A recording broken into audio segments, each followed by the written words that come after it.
La historia vuelve a repetirse en Europa. ¿Cuál será el final esta vez? Esto es Realpolitik Room. Bienvenidos.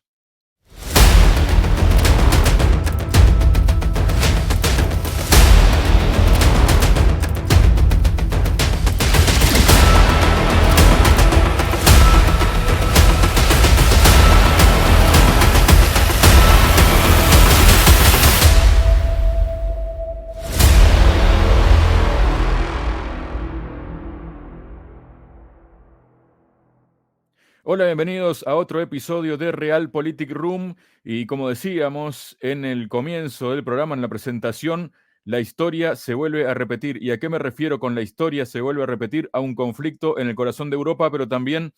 a cómo están actuando determinados países con respecto a este conflicto. Y para hablar sobre ello estoy junto al analista internacional Alberto García Watson. Alberto, bienvenido a Realpolitik Room. ¿Cómo estás? Muy bien y muchísimas gracias por invitarme a tu espacio, Javier. Siempre un placer. Muchísimas gracias a ti, Alberto, por haber aceptado. Y bueno, yo decía, ¿no? Se vuelve a repetir la historia en Europa, pero y refiriéndome concretamente al conflicto, ¿no? Que hay entre Rusia y Ucrania, que, bueno, es un conflicto que en realidad en el fondo es un conflicto entre Rusia y Occidente, o Rusia y la OTAN, ¿no? Tal como ya ha quedado claro, no solo en lo discursivo, sino también en la práctica, ¿no? En los hechos. Y hay cosas que se repiten, ¿no? ¿Qué puedes decirnos, por ejemplo, Alberto, ¿no? A la luz respecto, digamos, a la actitud de, concretamente, de España, ¿no? ¿Qué puedes comenzar a comentarnos de todo esto, Alberto? Bueno, realmente lo que aquí ocurre es que España abandona su posición histórica de país neutral en los conflictos internacionales y lejos de mantener un perfil bajo, este gobierno que ha sido tildado como el más progresista de su historia. Nunca hemos tenido supuestamente un gobierno tan adelantado, tan alternativo, tan preocupado, pero ciertamente, a pesar de que tiene a socialistas, tiene a comunistas, tiene a miembros de Podemos, o sea, la avanzadilla intelectual de la política en España, desafortunadamente este gobierno está liderando un posicionamiento antirruso que nos recuerda a momentos históricos muy tristes. A pesar de que España mantuvo la neutralidad tanto en la Primera como en la Segunda Guerra Mundiales. Desafortunadamente, España, cuando vence la guerra civil, el general Franco, que fue apoyado precisamente por la Alemania nazi, por la Italia fascista, decide, como digo, enviar un grupo que se dio en llamar la División Azul, que era una brigada de voluntarios falangistas, o sea, combatientes de ideología neonazi, algunos de cuyos políticos incluso habían muy cercanos al general Franco, como su propio cuñado, falangista también, querían que se integrara España en el conflicto bélico del lado de la Alemania nazi, ¿no? España envía a luchar a Rusia, como digo, este batallón que se dio en llamar la División Azul, con el único contexto de matar a rusos. Y muchos de ellos posteriormente se quedaron en una brigada en una célula de las SS llamada la Brigada Galicia, que eran básicamente unas brigadas de las SS conformadas por ucranianos y eran la gente realmente, eran los combatientes más despiadados que fueron a luchar en ese momento en la Unión Soviética, ¿no? España nunca podría haber mantenido ese posicionamiento si la República, la Segunda República Española, hubiera ganado la guerra y la Segunda Guerra Mundial hubiera pillado a España del lado, obviamente, de los demócratas, que en aquellos tiempos eran Gran Bretaña y Francia, que curiosamente dieron la espalda a España y provocaron, obviamente, la derrota en esta guerra civil, ¿no? Entonces, volver a ver nuevamente el posicionamiento español, no ya de una dictadura fascista, sino de, como digo, de un gobierno progresista del PSOE, junto con miembros ministeriales del Partido Comunista o de Podemos, ciertamente una atrocidad, porque básicamente lo que hace es que traiciona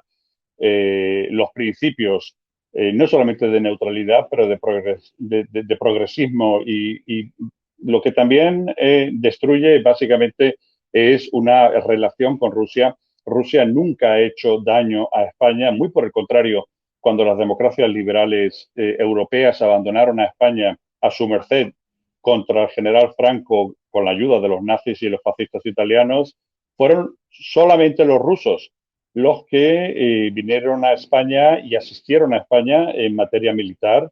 y asistieron a España en materia humanitaria e incluso allá al final de la guerra desde el puerto de Valencia rescató a miles y miles de niños españoles del todavía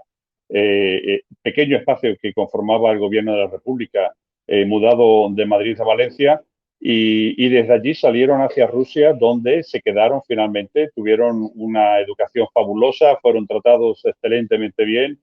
y sus padres aquí en España al menos tuvieron la tranquilidad de que no iban a morir bajo los bombardeos tanto de la aviación franquista como de la aviación alemana, que ya hizo estragos durante la Guerra Civil Española. Entonces, desde ese contexto, Rusia cooperó con una democracia cuando ninguna otra democracia europea lo hizo. Por lo tanto, no se entiende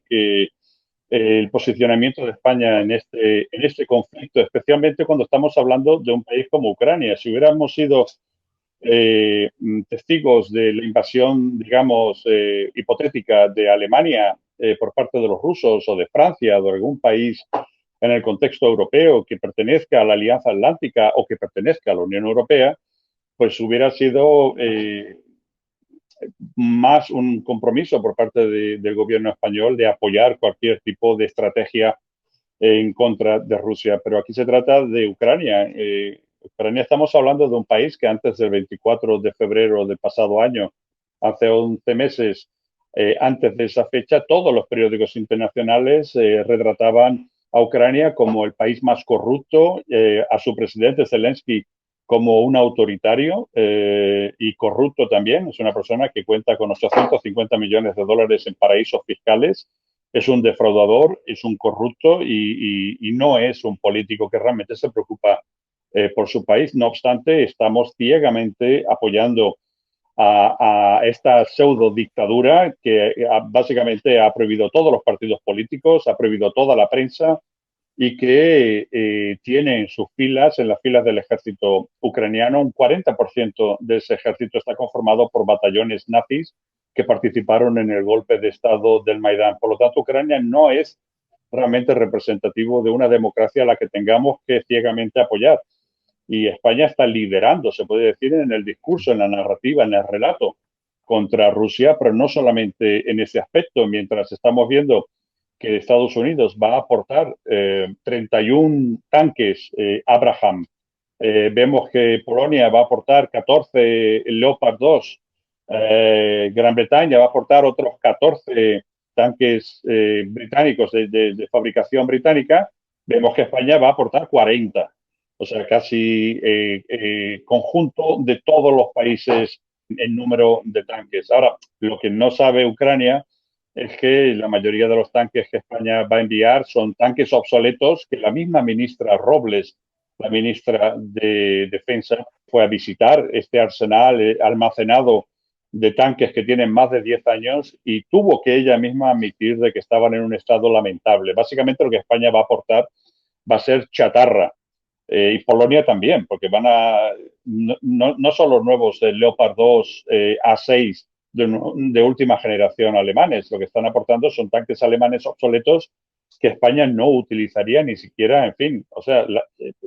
la mayoría de los tanques españoles en este momento tienen más de 300, su gran mayoría están apostados en las fronteras de Ceuta y Melilla, que es supuestamente el único riesgo que España tiene. Curiosamente, España, que tanto hace por la OTAN, en caso de que España tuviera un problema militar con Marruecos, no podría utilizar la gran mayoría del material del arsenal armamentístico con el que cuenta, porque Marruecos tiene convenios también con Estados Unidos y ciertamente España quedaría completamente desposeída de ninguna posibilidad de defenderse de un hipotético ataque a las plazas españolas de Ceuta, de Melilla o incluso de las Islas Canarias. Por lo tanto, el posicionamiento español es absolutamente absurdo, es cínico, porque no estamos apoyando a un país que se pueda considerar un país de nuestro entorno, no pertenece a la Unión Europea, no pertenece a la Alianza Atlántica y no pertenece al Estado de Naciones que realmente son respetuosos con los derechos humanos, con las minorías étnicas y con, en fin, con personas que puedan tener un tipo de orientación sexual de uno u otro tipo, porque hemos visto imágenes donde están castigando a dichos colectivos, están atando a postes a homosexuales, a gitanos, a personas que por el simple hecho de hablar ruso, estamos hablando de Ucrania, un país donde el 85% de la población habla ruso. El mismo presidente Zelensky tuvo que coger clases de ucraniano porque él se ha criado como de la etnia rusa y es ruso parlante. Él comete muchas equivocaciones a la hora de hablar ucraniano porque ni siquiera conoce la lengua ucraniana. En este momento se están castigando a personas que hablan el ruso en un territorio cuyo 2/3 han pertenecido a Rusia desde siempre y que por lo tanto utilizan este lenguaje. Este lenguaje está prohibido en este momento y las políticas en este momento incluso educativas en Ucrania pasan por enseñar a los niños y a las niñas en las escuelas que hay que matar a los rusos y que el ruso es realmente el gran enemigo de Ucrania. España no puede, ninguna democracia europea ni del resto del mundo debiera apoyar a un país que educa a los niños dentro del contexto del endoctrinamiento sectario y neonazi como lo está haciendo Ucrania en este momento, a pesar de que se diga de que es un presidente judío, pero también hay estudios que podrían demostrar incluso que Hitler también tenía sangre judía y no obstante es el responsable de la peor tragedia humanitaria de todos los tiempos, del peor genocidio con más de 50 millones de muertos en general. Por lo tanto, como digo, Ucrania representa en este momento lo peor de la Europa del Este, el mayor de los autoritarismos, las oligarquías, la corrupción galopante, muchas de las armas que incluso Europa y Estados Unidos envían a Ucrania son vendidas en el mercado negro de la dark web, que es el inframundo del Internet, y están apareciendo mucho de este armamento de tecnología muy avanzada en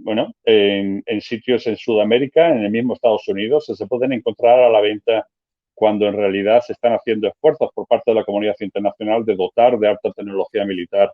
a Ucrania. Por lo tanto, es lo que está haciendo en este momento el gobierno español es realmente vergonzoso, es irónico también, porque como digo, Ucrania nunca hubiera enviado a luchar en un hipotético conflicto en España militar como ya lo sufrió en aquella época. Curiosamente, en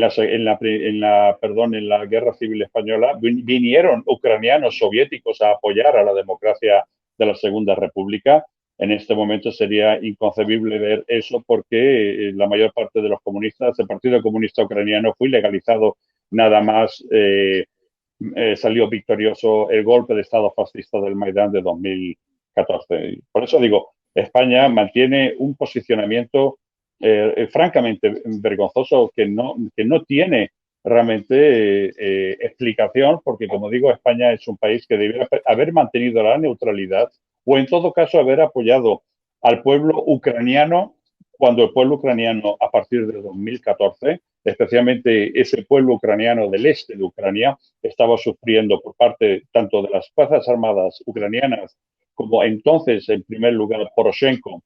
que era un fascista, que lo es y lo admite abiertamente, atacaba indiscriminadamente a la población del Donbass, tanto de Lugansk como de Donetsk, e incluso en otros territorios como en Odessa o la misma Crimea en un principio, donde la población ruso parlante era castigada de forma brutal por parte de las autoridades de Kiev. Entre las cosas que has dicho, Alberto, ¿no? Has mencionado el tema de las minorías étnicas, ¿no? Y hubo una queja de parte del canciller húngaro, precisamente, porque se ha conocido que está habiendo en la zona de la etnia húngara de Ucrania, en Transcarpatia, una movilización forzosa a la que Peter Szijjártó, quien es ministro de Relaciones Exteriores y de Comercio de Hungría, Dice, los húngaros también mueren en esta guerra, ya que los húngaros que viven en Subcarpatia también son reclutados por el ejército ucraniano. Hemos visto algunas imágenes en los últimos días de cuán brutalmente sucede esto a veces, ¿no? Lo dijo el canciller húngaro precisamente, ¿no? Y me hablabas también, Alberto, nos hablabas a mí y a la audiencia del tema de, concretamente de España, ¿no? Por ejemplo, tenemos aquí esta publicación del 20 Minutos, este periódico gratuito que es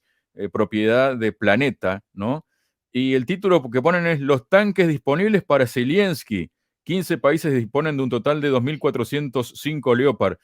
Es como que Zelensky es el dueño ya absolutamente del circo. Señor Zelensky, aquí dispone de estos 2.405 tanques cuando usted quiera. Lo cierto es que no dispone de estos 2.000 y pico de tanques. Esa es la capacidad que estos países donantes tienen. Esa es la capacidad para consumo propio. Ellos van a hacer ahora una donación o una venta encubierta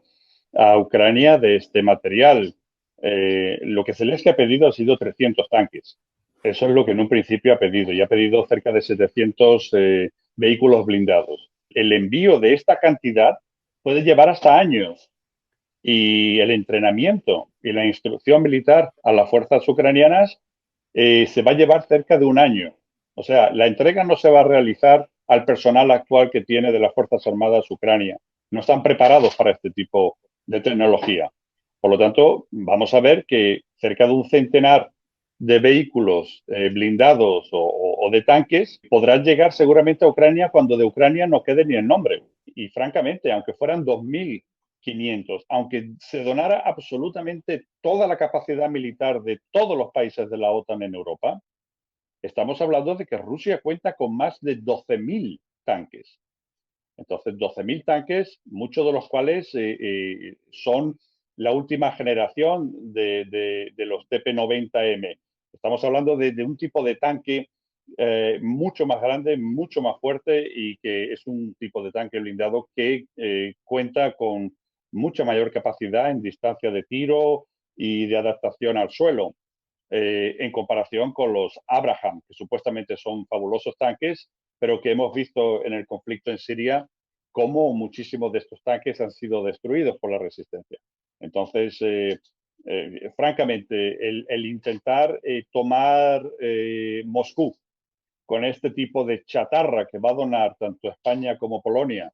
o los poquísimos tanques que en el transcurso de los próximos 3 años estarán entregando a Ucrania, es realmente pecar un poco de inocentes y de ingenuos, porque el poderío militar ruso, que cuenta no solamente con los pocos cientos de miles que en este momento han sido llamados a filas, pero que cuenta con más de 10 millones de futuros combatientes, no solamente acabaría con toda la posibilidad que Ucrania tiene en cuestión de semanas si se declara la guerra, que todavía no se ha declarado, seguimos en el marco de una operación militar especial, y una vez que Ucrania caiga, cualquier país que en este momento esté participando, interviniente en el conflicto, como lo están haciendo los países europeos de la OTAN, podrán ser los siguientes. La diferencia es que entonces Europa no va a contar con material porque todas sus reservas habrán sido donadas o entregadas al ejército ucraniano. Y entonces pues veremos una Europa desabastecida de material militar. ¿Y qué pasará entonces? Pues como con el gas, tendremos que comprarlo a precio de oro de las autoridades norteamericanas, que para eso tienen mucho material y arsenal militar pendiente para ser vendido. Esa es solamente una pasarela de venta realmente Ucrania. Esto es una guerra proxy que Ucrania está dispuesto a sacrificarse por los Estados Unidos, pero no solamente la tonta de Ucrania en este momento, la tonta de Europa también. Europa está sacrificándose, está sacrificando su desarrollo financiero y económico después de la pandemia y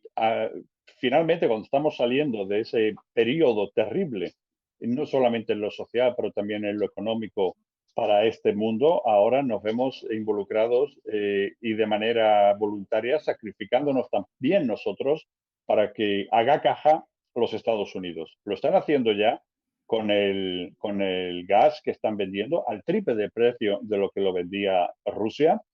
y lo va a hacer cuando nos quedemos sin armamento en Europa y tengamos que recurrir a los Estados Unidos para pagar también al triple de precio el armamento que nos hará falta si, como digo,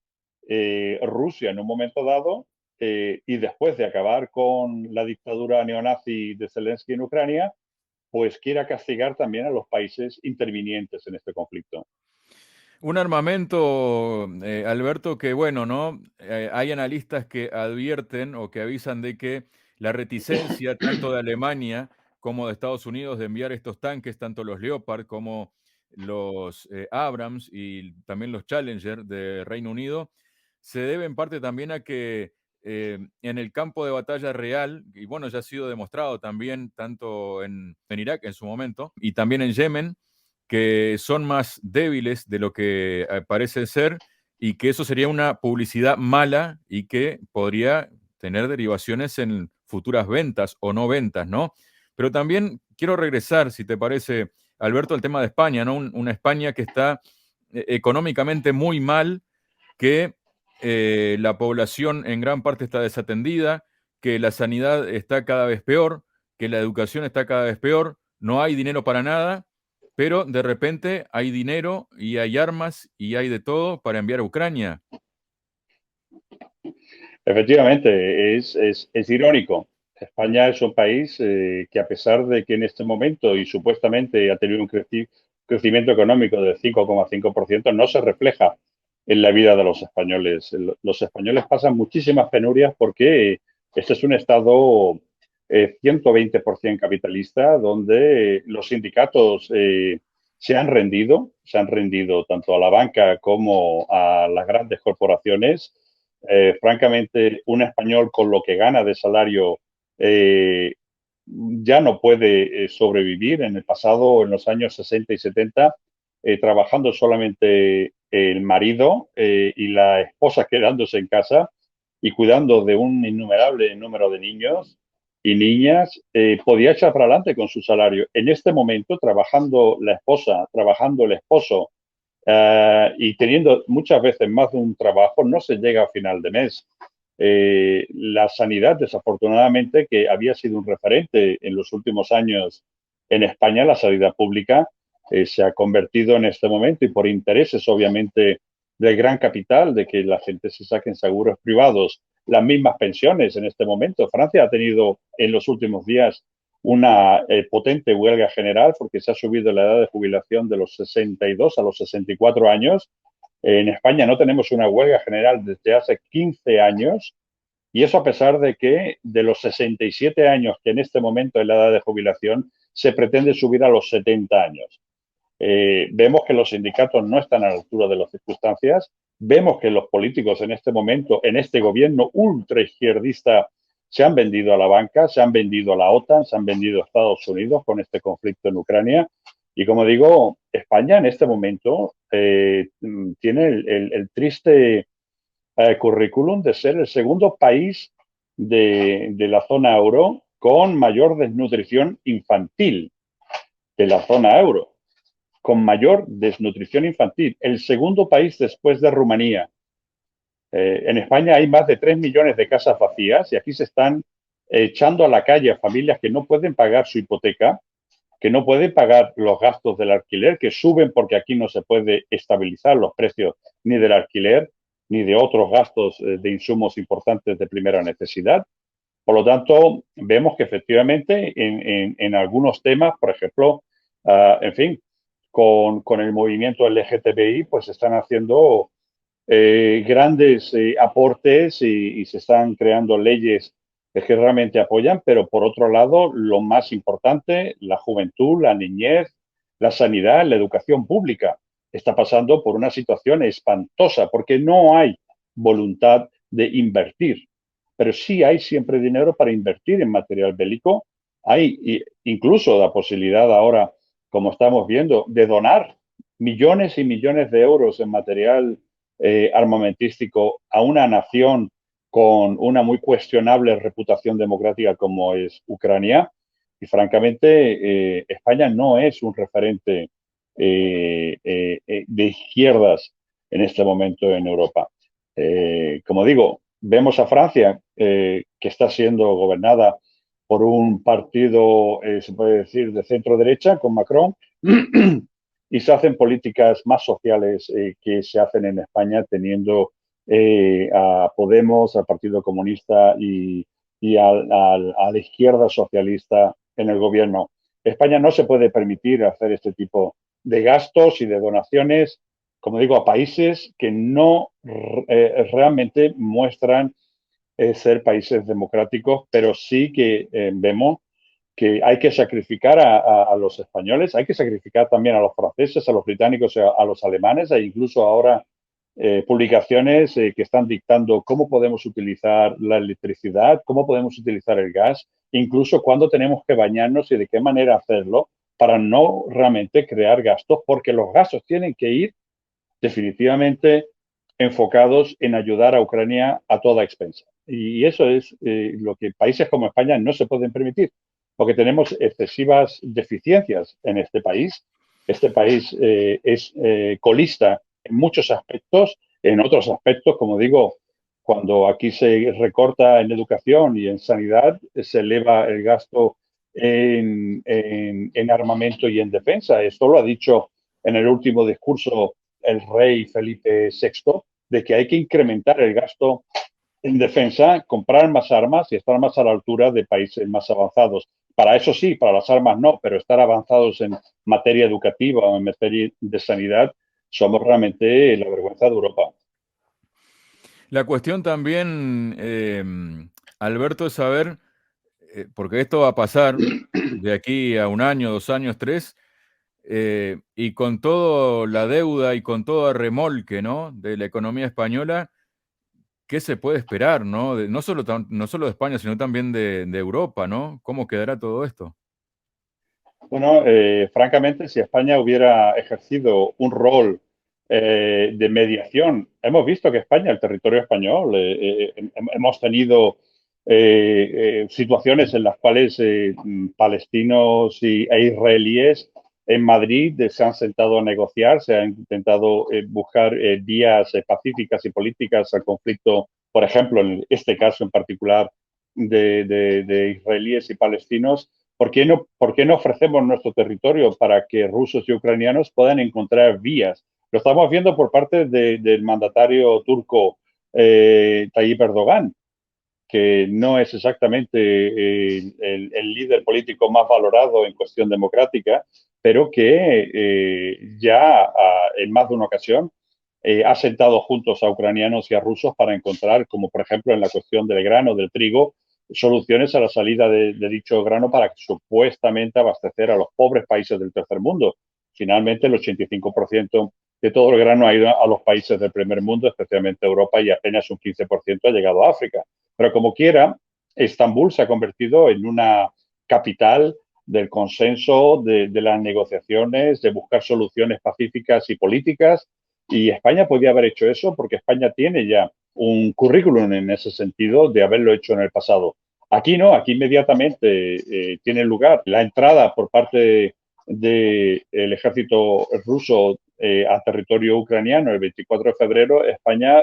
tardó horas en cuasi declarar la guerra a Rusia, sin conocer el contexto en el cual tiene lugar la operación militar y sin tener sí conocimiento, porque obviamente la inteligencia española, la inteligencia militar, tenía conocimiento de que el este de Ucrania estaba siendo bombardeado y masacrado por parte de las autoridades de Kiev. Pero como no aparecía en los medios de comunicación occidentales, y como obviamente aquí tenemos que prohibir a cualquier medio de comunicación alternativo que sí que muestra con evidencias lo que realmente ocurre en este conflicto, como digo, este conflicto no viene del 24 de febrero de 2022. Este conflicto viene desde el momento en que Europa, Occidente y Estados Unidos declaran su apoyo al golpe de Estado del Maidán, dirigen realmente todo el proceso desde 2013 hasta la consecución en 2014. Tenía presente a Victoria Nuland, la vicesecretaria de Estado de Estados Unidos, y al embajador norteamericano dictando quiénes tenían que liderar el país después de la victoria del golpe de Estado del Maidán de 2014. Entonces, francamente, el que no se intente tomar, porque se podía haber tomado cartas en el asunto en ese momento, Vladimir Putin cayó como ingenuo porque él pensó que en todo momento las negociaciones y los acuerdos de Minsk, Minsk I y Minsk II de 2015, pues traerían prosperidad a la zona, traerían básicamente una posibilidad de más autonomía para los territorios del este de Ucrania y una defensa de las minorías que habitaban en esa parte. Y hemos visto cómo los líderes políticos involucrados en la rubricación de ese documento, bien sean François Hollande como Angela Merkel, el mismo Poroshenko, han admitido finalmente que nunca tuvieron la disposición de que se cumplieran dichos objetivos en los acuerdos de Minsk y que básicamente lo que se estaba haciendo era hacer tiempo para poder armar a Ucrania para eventualmente realizar una ofensiva muy importante y brutal contra la Novorrusia, contra el Donbass, que esto fue lo que incitó finalmente a Vladimir Putin a tomar cartas en el asunto en la operación especial militar de 24 de febrero del pasado año, cuando ya tuvo constancia de que efectivamente se había armado a Ucrania lo suficientemente y de manera poderosa y potente para realizar una ofensiva contra la población, básicamente porque ese era el objetivo, la población rusa, que no es otra cosa que Rusia en este momento. Y eso ya lo hicieron Stefan Bandera en los años 40, cuando con el apoyo de los servicios de inteligencia británicos, desde los años 30 incluso hasta que finalmente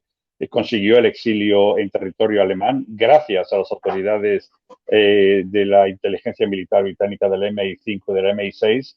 pudo entrar, pudo formarse, pudo acometer todas las atrocidades y genocidios del que participó y finalmente buscarse un exilio en Berlín en los años 40 para ser ejecutado por la inteligencia de la KGB en 1954 en Berlín. Por lo tanto, el que se pueda pensar que España desconocía o el resto de Europa o Estados Unidos desconocía lo que ya ocurría en un conflicto militar que ya llevaba 8 años asesinando a rusoparlantes, francamente no tiene conciencia ni conocimiento realmente de lo que estaba ocurriendo. España sí lo conocía, Estados Unidos desde 2017 ha estado entrenando a batallones Azov, al batallón por excelencia neonazi, que es responsable de crímenes de guerra y, francamente, de asesinatos espantosos, y no solamente el batallón Azov, el T-14, el batallón Tornado, todos estos grupos que han sido integrados en el ejército ucraniano por parte de Poroshenko y que han sido incluso condecorados por Zelensky, al igual que, obviamente, el líder de todos, que es el líder ideológico, el referente político de los ucranianos ultraderechistas, que es Stefan Bandera, que en este momento es héroe nacional en Ucrania y que debería hacer a muchos de los europeos pensar si realmente estamos apoyando al lado correcto del conflicto. Como empezábamos el programa, te hago la pregunta, Alberto, ¿se repite la historia en Europa? ¿Se repite la historia en Europa, conservando las distancias, lo que está ocurriendo ahora con lo que ocurrió en la Segunda Guerra Mundial, teniendo en cuenta además que la ministra de Exteriores de Alemania, Annalena Baerbock, declaró que estamos en guerra con Rusia, dijo? Sí, y el peso de esas palabras viniendo de donde vienen, también de un gobierno progresista, después de tantísimos años de gobierno de Angela Merkel, de la derecha conservadora, que sea un gobierno progresista, socialdemócratas y verdes. Esta mujer en particular, esta ministra de Exteriores, es del Partido Verde, de hace el amor y no la guerra, en fin, de políticas progresistas y pacifistas.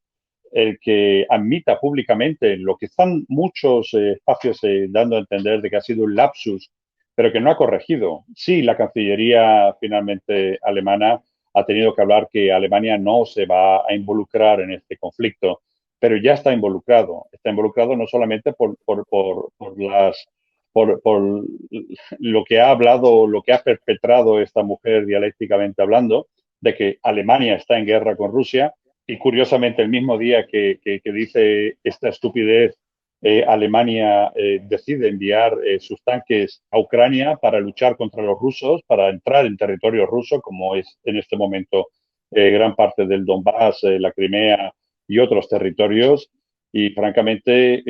esperemos que Alemania no se olvide de su guerra, porque como decía el filósofo, todo pueblo que olvida su historia está condenado a repetirla. Y Alemania, francamente, debiera de ser un poquito más prudente a la hora de hacer ningún tipo de gesto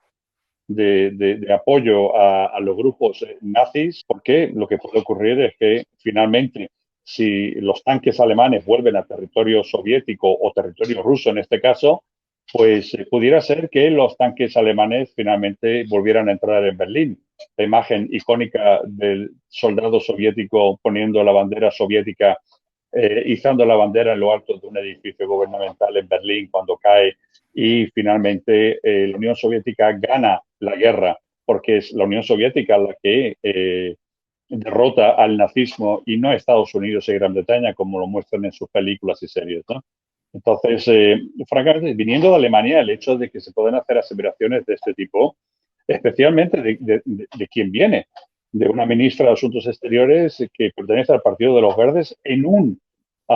gobierno que también, al igual que el español, es tremendamente progresista, muy de izquierdas y que finalmente está viendo cómo está sufriendo Alemania, está sufriendo de forma directa porque tras la destrucción del gasoducto de Nord Stream 2 ya se han cerrado todas las posibilidades de recibir gas ruso, ahora es dependiente del gas que viene al triple de precio por parte de Estados Unidos y, como digo, está siendo el chivo expiatorio, está siendo la carne de cañón que desafortunadamente lidera un proyecto que nos recuerda a muchos el proyecto del ataque alemán a la Unión Soviética en la Operación Barbarroja de 1941. Y ya conocemos cuál fue el final de esa aventura alemana. Esperemos que no se vuelva a repetir y que, francamente, echen para atrás, sean más prudentes y esos tanques alemanes, esos Leopard 2 A6, que son 6. los de última generación, en comparación con los